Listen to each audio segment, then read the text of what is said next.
Clinical feature of the same को हम कैसे पहचाने? एक तो ये वैल्यू हो गई जो हम एंथ्रोपोमेट्री की हेल्प से हमने ये वैल्यू ली, और वैल्यू को जैसे मिड अपर आर्म सर्कमफ्रेंस रख दिया, वेट फॉर हाइट रख दिया और बारीटर पीडिंग नियम, इससे हम पहचान लिए सेम है।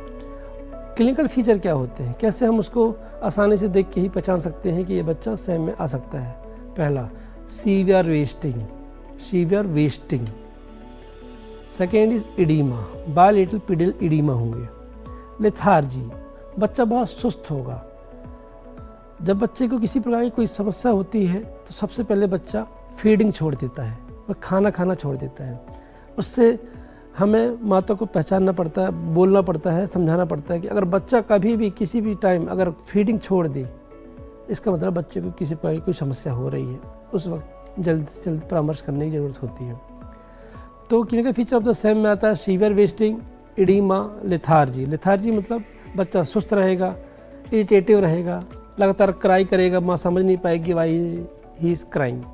रिकरेंट इन्फेक्शन, जब बच्चे का न्यूट्रिशन स्टेटस अच्छा नहीं रहेगा तो उसका इम्यून पावर बहुत कम हो जाएगा। जब उसका इम्यून पावर कम हो जाएगा तो रिकरेंट इन्फेक्शन होगा, किसी प्रकार की उसको बीमारी बहुत जल्दी पकड़ेगी। पुअर एपिटाइट, बच्चा खाना नहीं खाएगा। जैसे मैंने बताया कि किसी प्रकार की कोई समस्या आने पर सबसे पहले बच्चा जो अपना सिम्टम दिखाता है, पुअर एपिटाइट हो जाती है, खाना खाना छोड़ देता है, दूध पीना छोड़ देता है। अब role of anthropometry in the SAM, जैसे मैंने बताया था कि मैंने एंथ्रोपोमेट्री बताया आपको क्या होता है, आपको सेम बताया क्या होता है। अब दोनों का रिलेशन हम कैसे कर सकते हैं? एंथ्रोपोमेट्री में जैसे हमने लिया, हाइट लिया, वेट लिया, मिड अपर आर्म सर्कमफ्रेंस ली, कुछ वैल्यू मैंने बताई, उस वैल्यू को अगर नीचे चीज़ें आ रही हैं तो सेम में आ जाता है। Role of anthropometry in SAM is, anthropometry से हम सेम को अर्ली डिटेक्ट कर लेते हैं। अगर हमारे पास कोई बच्चा आया है, अगर हम उसको एंथ्रोपोमेट्री किया और वैल्यू किसी भी नॉर्मल वैल्यू से कम आ रही है, जैसे मैंने बताया था, तो हम पहचान जाएंगे कि बच्चा सेम है, जो कि बहुत अर्ली डिटेक्शन है। आप विद इन 10 मिनट बता सकते हैं कि बच्चा सेम में है, सीवियर एक्यूट मालन्यूट्रिशन में है। अर्ली डिटेक्शन, अब अर्ली डिटेक्शन से क्या होगा? जब हमने किसी बच्चे को अर्ली डिटेक्ट कर लिया तो उस हेल्थ प्रोफेशनल की जवाबदारी बनती है कि उसका आगे का इलाज, फर्दर इलाज की जवाबदारी भी ले और उसको आगे रेफ़र करे।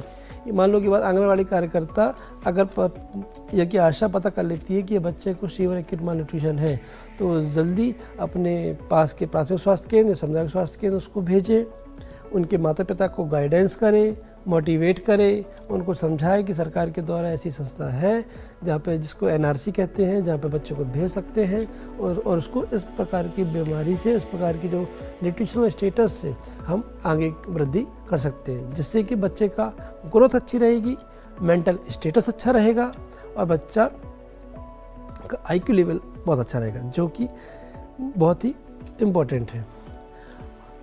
Classifying of the severity, anthropometry से हम बच्चे की सीवियरिटी पता कर सकते हैं कि वो माइल्ड मालन्यूट्रिशन में है, मॉडरेट में है या कि सीवियर में है।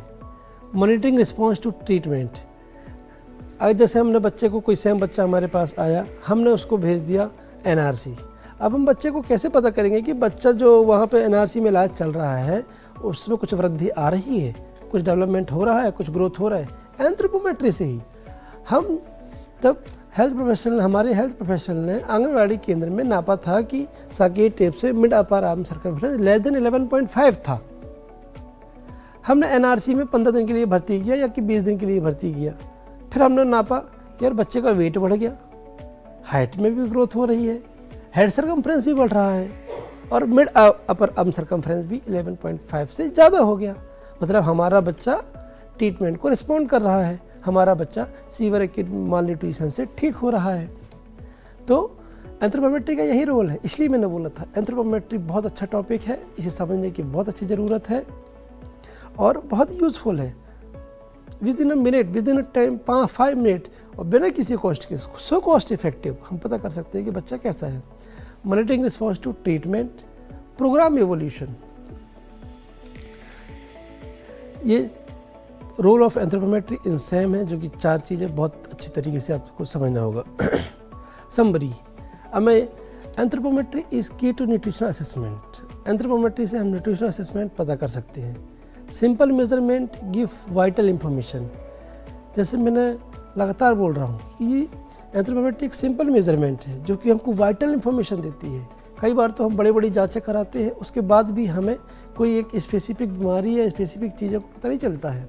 पर एंथ्रोपोमेट्री एक ऐसा टूल, एक प्रकार का जादू। आपने उससे 5 जांच की, 5 जांच में ही आपने 5 में हिसाब लगा लिया कि बच्चे को ये दिक्कत है, हमने आगे भेजना है, उनके माता पिता को गाइड कर दिए, आगे हमने फ़ोन लगा दिया और वह बच्चा शिफ्ट हो गया उच्च स्तर संस्था पर, जहाँ पर उसका इलाज और उसका न्यूट्रिशन स्टेटस देखा जा सकता है।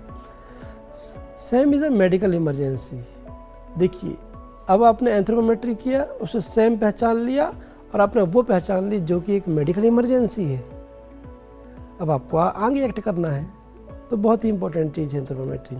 Early diagnosis save life. जैसे कि हमने बताया था कि एंथ्रोपोमेट्री से क्या होता है, early detection of nutritional status होता है।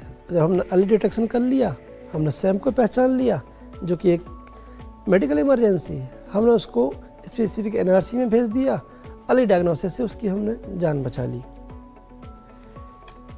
इस प्रकार उपयोगी होता है एंथ्रोपोमेट्री और सैम। सैम एक बहुत ख़राब कंडीशन है, इसे हमें जल्दी पहचानना बहुत ज़रूरी है और जल्दी पहचानने के साथ साथ हमें उसका इलाज भी कराना बहुत ज़रूरी है। अगर किसी प्रकार की लेट लतीफ़ी होती है सैम वाले बच्चे को, तो उसका ब्रेन डेवलपमेंट नहीं होता है, उसकी ग्रोथ डेवलपमेंट नहीं होती है, उसका IQ लेवल डेवलपमेंट नहीं होता है और रिकरेंट इन्फेक्शन होता है, जिससे कि बच्चे की मृत्यु भी हो सकती है। ऐसा हेल्थ प्रोफेशनल हमें चाइल्ड हेल्थ, मैटरनल हेल्थ बहुत काम करने की ज़रूरत है, हमें बहुत सिंसियर रहने की ज़रूरत है। Child health is most important in our scenario and maternal health is also most important in our health scenario. हमें इनको नज़रअंदाज बिल्कुल भी नहीं करना है। तो ये एंथ्रोपोमेट्री टॉपिक और इंट्रोडक्शन ऑफ द सेम जो कि मैंने आपको बताया। इस मॉड्यूल में हमने जाना कि एंथ्रोपोमेट्री के द्वारा सीवियर एक्यूट मैल्ट्रीशन सेम की जल्दी पहचान कर उसका उपचार संभव होता है। चलिए अब बढ़ते हैं अगले निष्कर्ष की ओर।